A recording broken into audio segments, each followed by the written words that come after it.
Welcome back to Digital Perspectives, everybody. I'm Brad Kimes. You can follow me on Twitter at BackupBradley above at the top of the screen, and everything that we're talking about here. Shout out to XRP Crypto Wolf, who is just relentless with the information, as is DJ Peter Bass and Michael Val 5 Links.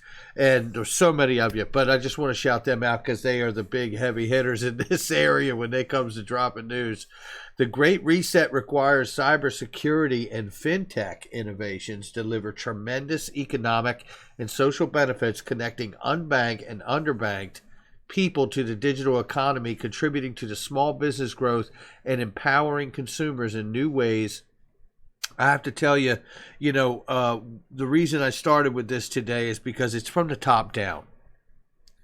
We have talked about this a lot on this channel, and I just want to remind everybody that in this moment of massive news with the federal charter or federally chartered banks being able to custody crypto and so many other things that we're going to talk about right now today, like Visa news that just came out,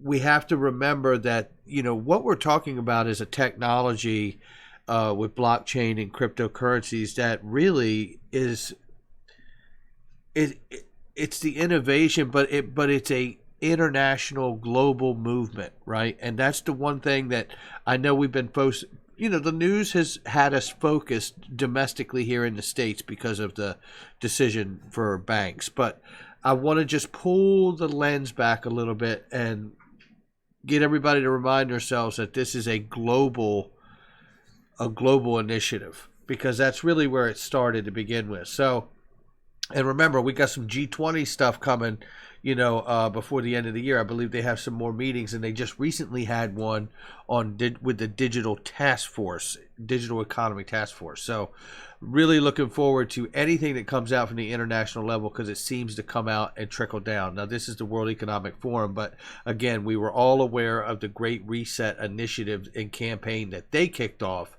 and this just highlights what they're doing here. So fintech and innovation, it's all about it. Faster payments, it's all tied together. So let's keep this moving.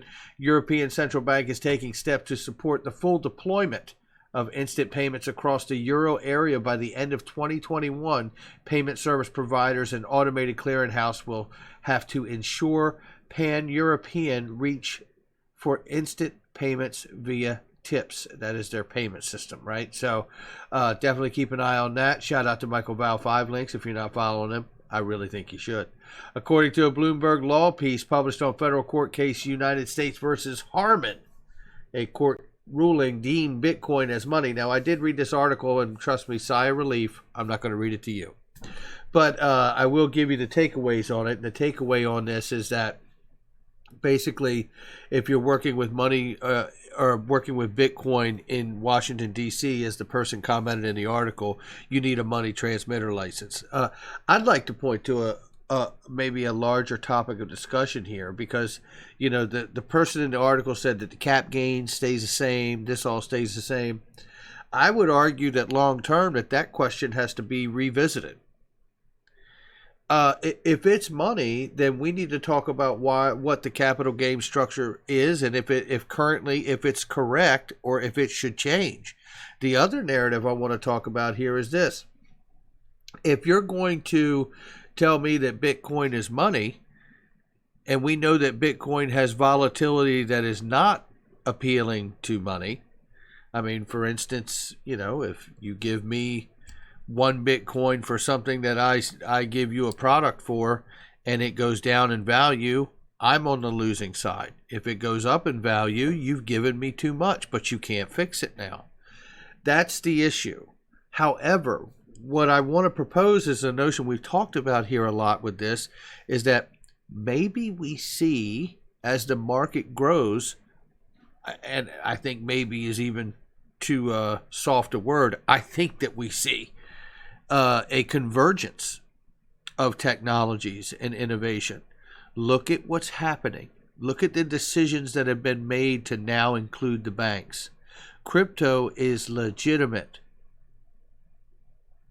They're not going to allow banks to custody crypto if they don't consider it legitimate, which means that they have taxes figured out, which they've yet to reveal to us completely. And the question here for Bitcoin to be money and to be considered money, knowing that it has too much volatility to be a consistent form of payment, doesn't mean that it can't act as a medium of exchange. Let me explain. So imagine that listen, I'm speculating here, but I want to share my thoughts on where this may or may not go, but I feel like a change is going to come, and I believe we're on the edge of it. And take a look at the idea of Bitcoin. So Bitcoin is mined. Take a look at the idea of XRP in the ledger, universal ledger. SEC has a node on the ledger. To me, it's quite obvious that it is one of the massive universal highways for the new internet of value, the new financial system. So my thought is what if they have cap gains on Bitcoin after it's mined, and then it needs to be all pre-mined Bitcoin is placed on the ledger, the XRP ledger. If this is the case, you pay cap gains on it once, and then it becomes money as the pre-mined Bitcoin is placed on the ledger. And then you have something very special happen. Bitcoin now, because all the pre-mined Bitcoin would be on the XRP ledger, settles in the same time and the same speed as XRP, 3 to 4 seconds. Now we're talking about a more consistent medium of exchange, and potentially a less volatile Bitcoin price as well. Maybe I'm right, maybe I'm wrong, I don't know. I just know that I feel like something of this nature, something similar or something very close to this may take place, because it's obvious to me that the regulatory movements that we're seeing happen now are about defining the framework and the legitimacy. And that gets done through the on and off ramps. I've said it before. This innovation in tech is so amazing, you can't stop it. But that is where I think the Bitcoin maxis and other maxis get hung up. They think, well, it's just because you can't stop the tech, you can't stop it at all. But that isn't true. You could regulate something out of existence if you wanted to. If you wanted to. However, it does appear from the large institutions that continue to invest and raise capital to invest in Bitcoin and Bitcoin funds, I don't think it's going to go away, and I think that's a good thing. I think long term it stays around, and I think it probably does very well. Not financial advice, just my opinion. But I want to really start thinking about what this market looks like in a year, because it just had major news that has implications for the next 100 years of how it's going to change because of banks being able to custody crypto. The other funny thing is that for Bitcoin maxis that always talk about anti-government, anti-bank, it sounds a lot like you just got in bed with the banks, whether you wanted to or not. And that tells me, again, that reinforces the notion that regulation is going to be the big play here, and what makes what coin or what survives and what doesn't, let's say. Because look at the internet we have. We have the legitimate internet, and then we have the dark web. Do you really want to own something that's just the version of a dark web product? I don't. Even though I realize that most innovation takes place and starts in the dark web and then graduates its way to the legitimate side of the internet. No, I get it. But I don't want to be that person that's investing in anything that's considered that, right? So that's just my notion that I could see that that's where we're going. Now let's talk about further developments that are happening here, which is the U.S. Health Department chief discloses functioning blockchain project to track the pandemic. Scary but positive, all in the same sentence, right? If you're cynical like I am. Ripple XRP ODL services committed to eliminate pre-funding, making things easier for financial institutions. Now, we've all known that the idea of XRP is to replace Nostro Vostro accounts and to release that dormant capital so the central banks can basically bail themselves out. In the last crisis that we had in 08, 09, the hedge funds collapsed and the central banks bailed them out. Problem is, this time around, the collapse is on the back of the central bank. So the only way to really get them turned around is to have them use something like XRP so they can release their own dormant capital from Nostro Vostro accounts that have been locked up forever and bail themselves out. So that is the notion there. Now, IRS says, shout out to Sir Gordon Gekko, IRS says much of the next stimulus payout will be faster direct deposits. Well, that would be nice because I haven't gotten the first one. So that would be really anything above and beyond not getting it would be pretty damn nice. So the payment giant said that they want to help shape and support the role of cryptocurrencies play in the future of money. Now, here we want to drill down on this. Now, this is where we want to drill down here. Let's go ahead and do this. So global payments giant Visa reveals its plan involving cryptocurrencies. The global payments giant company Visa said that digital currencies offer an exciting avenue for them to continue expanding the network of networks to support new forms of commerce. Oh, this is the kind of stuff I like to hear. The global payments technology company Visa revealed its views and aspirations from cryptocurrencies.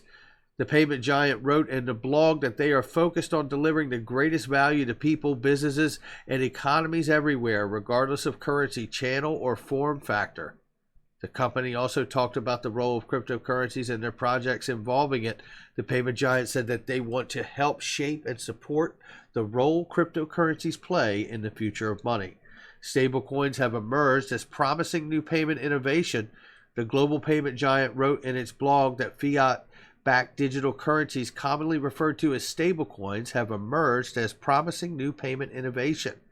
Combining the benefits of digital currencies with the stability of existing currencies like the US dollar. It's a concept that is gaining traction beyond fintech and now includes financial institutions and central banks. The report added that Visa was earlier the part of the Libra Association that was developing controversial stablecoin Libra, but the global payments giant quit the association amid the regulatory scrutiny that the project was facing from around the world. Visa has been working closely with crypto companies. The payment giant Visa stated that it has been working closely with licensed and regulated digital currency platforms like Coinbase and Fold to provide a bridge between digital currencies and its existing global network of 61 million merchants. The company further revealed that more than 25 crypto wallets have linked their services to Visa, giving users an easy way to spend their digital currency balancing using a Visa debit or prepaid credentials around the world. The company has been evolving its digital currency strategy for quite some time. Last year, Visa made an investment in Anchorage, a company building security infrastructure for the digital currency ecosystem. Visa! Yeah. Is this on? Visa. That's what we're talking about. Now, look, some of this we kind of already understood about Visa. But this is, more validation, more commitment after hearing about the OCC granting access for banks to custody digital assets. I have to say, fundamentals, right? I mean, at some point, fundamentals move price. Those are the things that happen, right? The real actionable moments by a company, a project, or an industry, or a space. And these are the things that we continually see happen as these traditional legacy firms continue to walk towards this space and to join their business model and their market infrastructure into tapping into this new market. I don't know about you, but this is remarkable. I mean, and it is happening really quickly now. And, something I proposed yesterday's video, and I want to say it again because I think it's really pertinent here, is that because you're seeing, the national banking system be granted access for cryptocurrencies, I think you have to understand, too, that, it won't be long, and I believe we'll start to see some NDAs wear off where we're going to have the official announcements of what banks exactly are prepared right now to start offering that digital custody. All right, guys, that's going to do it for me. Make sure you hit the like and subscribe. We got Mickey B. Fresh coming up later today, and that's going to be exciting. And I apologize to Cryptopolis and everybody yesterday that we weren't able to do the show. I had a scheduling conflict and could not move the appointment, but I certainly missed it. Friday's my favorite day of the week, too, with Cryptopolis, and we will definitely get back on schedule next week for that as well. Guys, make sure I have a new newsletter. It is free monthly newsletter. Please go into the description box and click that link. And I'll tell you something else. While this market is emerging, we know that scammers and hackers are out here. Please be careful of all ads you may see that may be scam ads, and make sure that you click that link underneath the description box and in the comment section and get a VPN for your computer. Protect yourself and your computer in this time. The VPN, and it's Pure VPN, is the company, and they're pretty amazing. And I feel a lot safer now that I have it on mine. So, all right, guys, that's going to do it for me. Hit the like and subscribe. Get on that rich list. It is no joke. Sign up today. There's going to be a lot of really great stuff and free offers for every one of you. I'll catch you on the next one.